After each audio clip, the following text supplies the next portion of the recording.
ఒకరోజు ఒక భిక్షగాడు ఒక అందమైన రెస్టారెంట్ లోకి అడుగు పెట్టేశాడు. మేనేజర్ చూశాడు, కొంచెం కోపంగా, నువ్వెందుకు వస్తున్నావురా లోపలికి అన్నట్టుగా. ఈ లోపల అక్కడ సర్వ్ చేసేటప్పుడు ఒక అమ్మాయి వచ్చి కూర్చో అని చెప్పి, ఏం కావాలో చెప్పండి, కాస్త భోజనం పెడతావా తల్లి అంటే, అలాగే అని చెప్పి గబగబ వెళ్ళి భోజనం తీసుకొచ్చి ఆయన ముందు పెట్టింది. అవురు ముందు తినేస్తా ఉన్నాడు.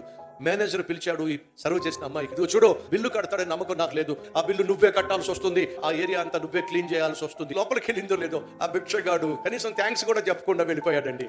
అని గబగబ వెళ్ళి ఆ ప్లేట్ తీసేసరికి అక్కడ ఒక స్లిప్ ఉందేటో తెలుసా, అమ్మా ఈ హోటల్ యజమానిని నేనే, ఇక్కడున్న వాళ్ళు ఎలా పనిచేస్తున్నారో చూద్దామని చెప్పి, అద్భుతంగా పనిచేసావు తల్లి, ఆ మేనేజర్ స్థానంలో సర్వింగ్ చేస్తున్న నిన్నే నేను మేనేజర్ గా నియమించా. దేవుడు వస్తాడు, మనం పడుతున్న కష్టాన్ని చూస్తాడు, మనం చేసే పనిని, ఉద్యోగాన్ని పరీక్షిస్తాడు. ఆ పనిలో నాణ్యత, నమ్మకత్వము, నైపుణ్యత మనం కనపరిచినప్పుడు మనల్ని ప్రశ్నించే, విసిగించే, వేధించే వారిని దించే నిన్ను ఆ స్థానంలో పెట్టడానికి నా దేవుడు ఏదో ఒక రోజు నీ జీవితంలో తారసపడతాడు, దిగొస్తాడు.